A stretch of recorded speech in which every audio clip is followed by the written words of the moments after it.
So ask yourself, when did we start confusing noise with knowledge? When did we start mistaking visibility for value? The truth is unsettling. We live in a system that doesn't just tolerate stupidity, it monetizes it, promotes it, and glorifies it. And if we don't recognize that pattern, we'll wake up in a world where thinking deeply is seen as a liability, not a virtue. Kung papansinin nyo yung klase ng influencers natin ngayon, doon kayo mababahala.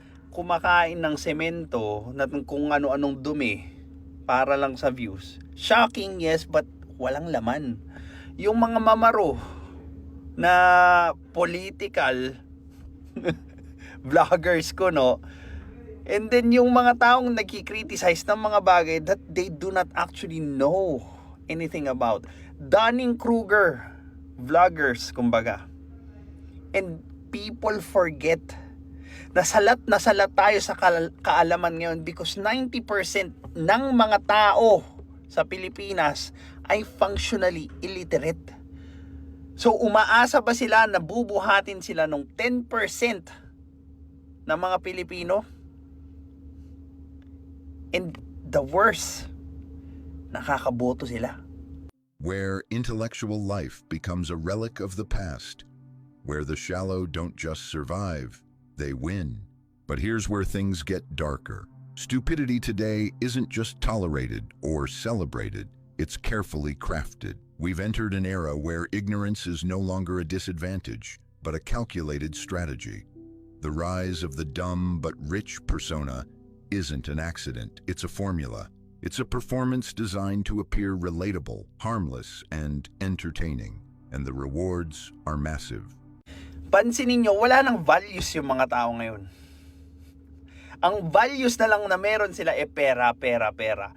Kumikita ako ng pera kahit sa hindi magandang pamamaraan, well, they're proud of it. 'Di ba? Yung mga multi-level network marketing na yan, mga networking na yan, na kung saan ang produkto nila ay yung mga taong sumasali doon sa negosyo nila. And yet they're proud. They're proud because they have a bubble or circle na kung saan kukonsintihin yung katangahan, yung pandurugas nila sa kapwa nila. And with that, they can use it to sleep soundly. Well, I hope so.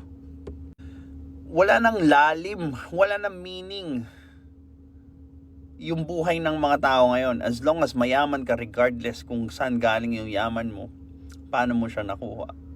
Goods ka na sa mga Pinoy. Susundan ka na ng mga Pilipino. Paniniwalaan ka na ng mga Pilipino. Followers, sponsorships, power. In a world where attention is currency, playing dumb has become an economic advantage. Look around. The people getting the most airtime aren't the most thoughtful. They're the most outrageous. Controversy, not competence, drives clicks. Shock value wins over substance. And behind the screens, there's a chilling realization. Authenticity is less valuable than virality. Why develop wisdom when you can generate noise? Why offer insight when exaggeration performs better? We've created a media environment where the smart thing to do is to act stupid, and millions are catching on. This shift has fueled a deeper cultural pathology, anti-intellectualism. We don't just ignore intellectuals, we actively mistrust them. Experts are labeled as elitist, scientists are mocked as out of touch, thinkers are dismissed as irrelevant. The very people who dedicate their lives to understanding complex problems are sidelined for being too serious, too complicated, or worst of all, not entertaining enough. Yung mga Pilipino kasi mahilig yan sa anti-intellectualism. Bakit? Kasi unang-una, gusto nilang magkaroon ng value sa society. And then, they created a society na nag-venerate or gumugusto or nagre-reward doon sa mga katangahan, kabobohan, kababawan, at pinaparusahan nila yung mga taong matatalino katulad na lang ni Senator Miriam Defensor Santiago. Ano yung branding sa kanya? Brandamage, value, so on and so forth. But ilan lang si Senator Miriam sa mga taong matatalino dito sa Pilipinas. And yet, look at how we treat those intellectuals. Now, ang madalas ko kasing napapansin, yung pagsuporta ng mga tao or ng mga Pilipino sa mga mabababaw na content has something to do with how they consume the content. Unang-una, hindi mo na kailangan pag-isipan. Wala nang deep thinking na mangyayari, di ba? Kasi para sa kanila, sounds right. May tama, may point, so on and so forth. So, hindi na nila kailangan kontrahin. Kailangan na lang nilang lunukin. But yung facade ng mga pinagsasabi ng mga influencers na yun ay puro basura. Walang sustansya. Diba? Masarap lang pakinggan, but it is not in aligned with the truth.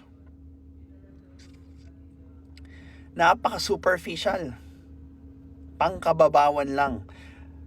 But, how do we get out of it?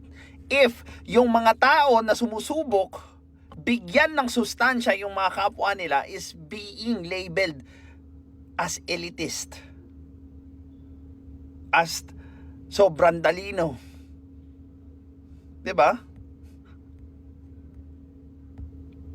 When they are trying to raise your bar or yung kondisyon ng pag-iisip mo, ililabel mo silang baliw. I-ad hominem mo. Dahil hindi mo gusto ng katotohanan, gusto mo lang mag-feeling panalo. This is Pinoy Extreme.